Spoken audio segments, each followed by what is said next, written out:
présentez-vous s'il vous plaît. Alors, je m'appelle Jean Obamba.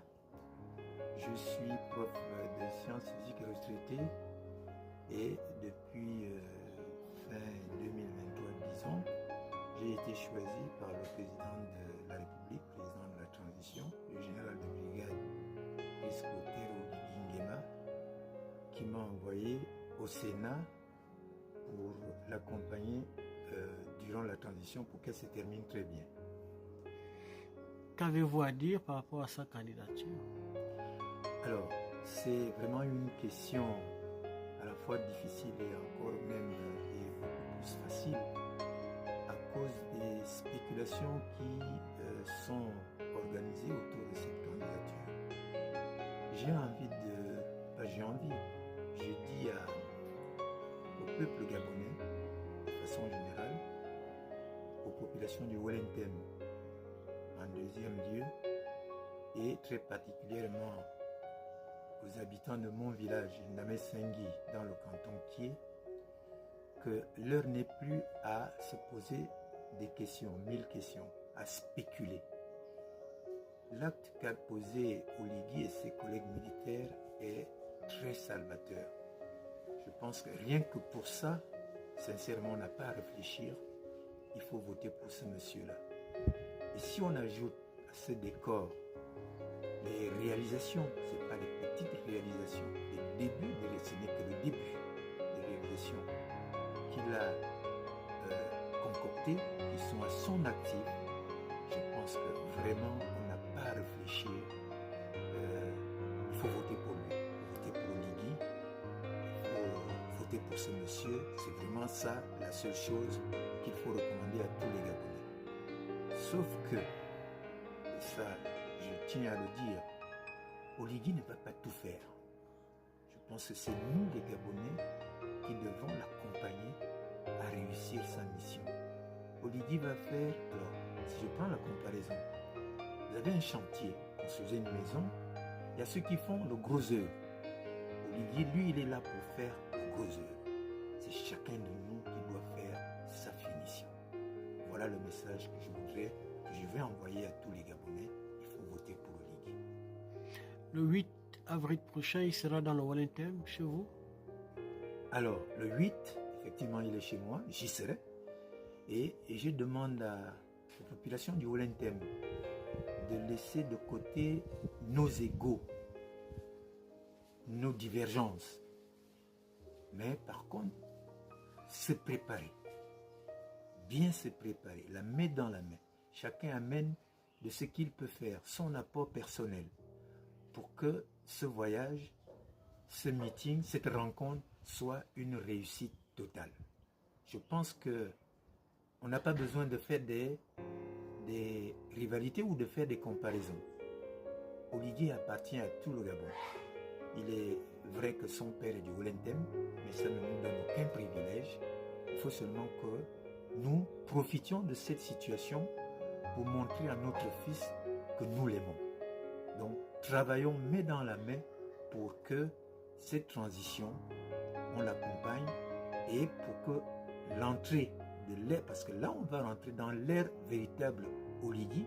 L'ère que nous avons là, c'est l'ère de la transition. Après le 12 avril, c'est l'ère Oligui. Il faut qu'on l'accompagne.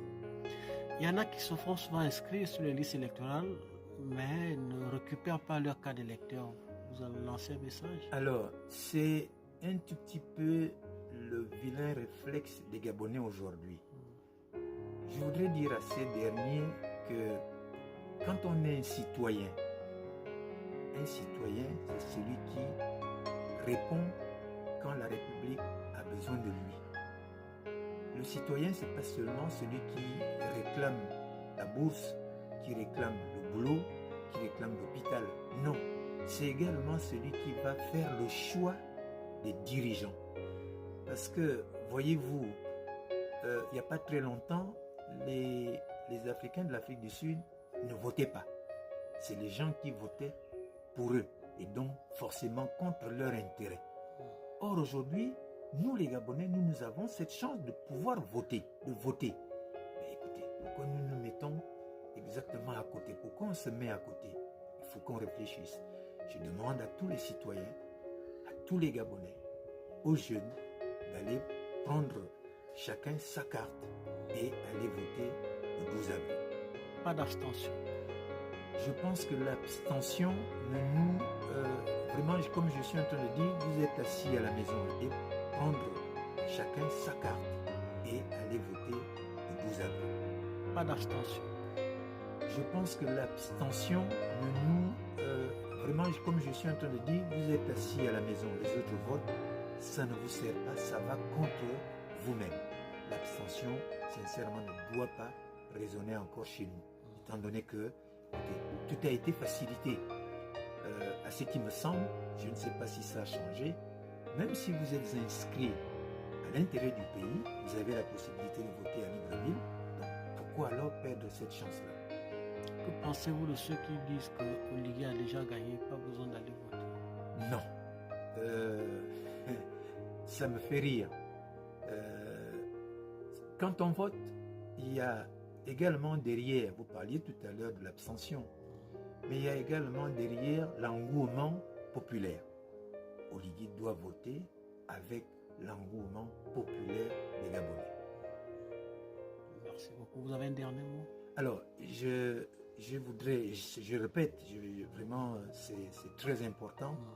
Je voudrais dire encore une fois de plus que Oligui a fait le plus gros, enfin, il a fait sa part, il va continuer à la faire.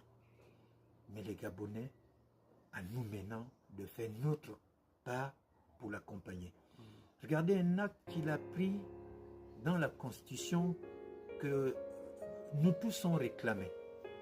C'est celui qui stipule que dès qu'il a fini son mandat, ou ses mandats, moi je souhaite qu'il se présente encore pour une deuxième, ni lui, ni son fils, ni sa femme ne peut lui succéder. Ça c'est inédit. Inédit. C'est ce que nous tous nous avons condamné, parce que lorsque le pouvoir se transmet de génération dans la même famille, écoutez, ça signifie que les autres sont des observateurs. Oligui a fait aujourd'hui, nous a donné les moyens pour être des vrais acteurs politiques. Donc, allons voter, ne restons pas à la maison, ne disons pas Oligui a déjà gagné parce qu'il n'a pas d'adversaire, je m'assois. Non. Le nombre de votants, le nombre de personnes, d'électeurs qui se déplacent compte. Donc, il faut que si vous êtes inscrit, vous allez récupérer votre carte et vous votez.